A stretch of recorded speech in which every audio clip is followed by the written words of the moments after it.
திமுக தலைமை கடந்த 2026ஆம் ஆண்டு நடைபெற்ற தமிழக சட்டமன்ற தேர்தலில் மிகப்பெரிய 2 தவறுகளை செய்ததாக திமுகவினுடைய தலைமை தன்னுடைய மிக முக்கியமான நிர்வாகிகளின் கூட்டத்தில் தெரிவித்திருக்கிறது. அது என்ன 2 மிக முக்கியமான தவறுகள் என்பதை குறித்து இந்த வீடியோவில் முழுவதுமாக பார்க்கலாம். 2026ஆம் ஆண்டு தமிழகம் சட்டமன்ற தேர்தலை சந்தித்த போது அதன் முடிவுகளுக்கு பிறகு திமுகவினுடைய மிகப்பெரிய கூட்டணி தற்பொழுது ஒரு கட்சிகள் கூட இல்லாமல், அதாவது விஜயகாந்தினுடைய தேமுதிகவை தவிர திமுகவுடன் தற்பொழுது யாரும் கூட்டணி இல்லை என்பதே உண்மை. அனைவரும் தேர்தலின் முடிவுக்கு பிறகு விஜயை நோக்கி நகர ஆரம்பித்து விட்டார்கள். எனவே திமுக தாங்கள் கடந்த 2026 சட்டமன்ற தேர்தலுக்கு முன் மிகப்பெரிய 2 தவறுகளை செய்துவிட்டோம், அதை தற்பொழுதுதான் இந்த தேர்தல் முடிவுகள் நமக்கு உணர்த்துகிறது என்று தன்னுடைய நிர்வாகிகளின் கூட்டத்தில் திமுக தலைமை ஓப்பனாகவே சொல்லியிருக்கிறது.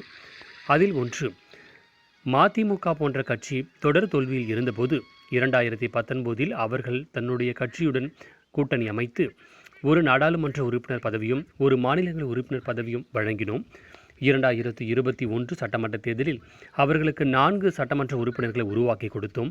2024இல் திருச்சியில் தன்னுடைய கட்சியினுடைய மிக முக்கியமான தலைவராக கருதப்படுகின்ற நேரு அவர்களுடைய கடுமையான உழைப்பால் வைகோவினுடைய மகன் துரை வைகோ அவர்கள் எம்பியாக உருவாகியிருக்கிறார். இவ்வளவு செய்தும் 2026இல் அவர்களுக்கு மிக முக்கியமான தொகுதிகளை ஒதுக்கி அவர்களை வெற்றிக்கு பாடுபட்டதோடு மட்டுமல்லாமல் தேர்தலின் முடிவுக்கு பிறகு விஜயை நோக்கி நகர்ந்து வைகோ தன்னுடைய சுயநலவாத புத்தியை காட்டியிருக்கிறார்.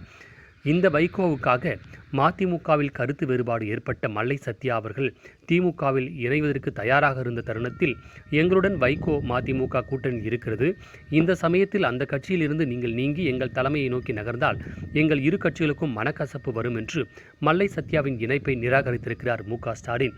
இது மிகப்பெரிய தவறாக திமுக தலைமை தற்பொழுது உணர்ந்ததாக தன்னுடைய நிர்வாகிகளுடன் திமுக தலைமை சொல்லியிருக்கிறது.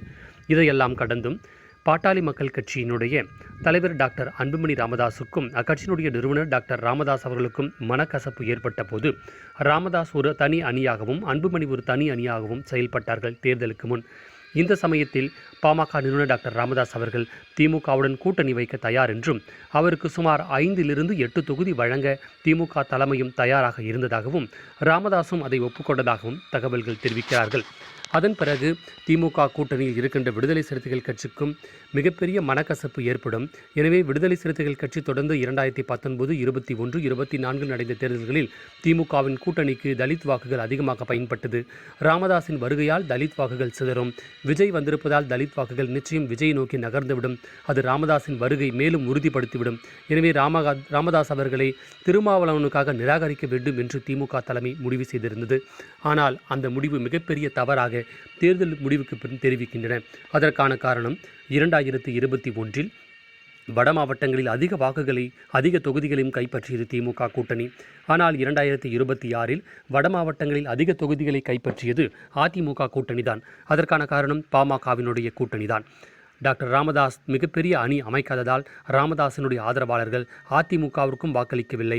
ராமதாஸை நிராகரித்து திமுகவுக்கும் வாக்களிக்காமல் விஜய்க்கு வாக்களித்ததால் விஜயும் கணிசமான தொகுதிகளை வட மாவட்டங்களில் கைப்பற்றியிருக்கிறார். எனவே ராமதாஸை தன் அணியில் வைத்திருந்தால் நிச்சயம் வட மாவட்டங்களில் கணிசமான தொகுதிகளை கைப்பற்றியிருக்கலாம். ஆனால் தன்னுடன் பயணித்து தன்னுடன் அங்கீகாரத்தை வாங்கி கொடுத்த திமுகவை மறந்த திருமாவளவனுக்காக ராமதாஸை நிராகரித்தது மிகப்பெரிய தவறு என்று திமுகவினுடைய தலைமை சில நாட்களுக்கு முன் தங்களுடைய வெற்றி தோல்விக்கான காரணங்கள் குறித்த விவாதத்தில் திமுக தலைமை முக்கிய நிர்வாகிகளுடன் தன்னுடைய கருத்தை பரிமாறியிருக்கிறது. எனவே வைகோவும் திருமாவளவனும் தேர்தலுக்கு பிறகு தன்னுடைய சுயநல புத்தியை காண்பித்திருக்கிறார்கள். விடுதலை சிறுத்தைகள் கட்சிக்கு அங்கீகாரத்தை வாங்கி கொடுத்தது திமுக தான். ஆனால் ஒரு அமைச்சர் பதவிக்காக தங்கள் கூட்டணியை விட்டு விஜயை நோக்கி நகர்ந்து விட்டார்கள். அதே போன்று மதிமுக தன்னுடைய சின்னத்தில் நின்றால் தோற்றுவிடும்,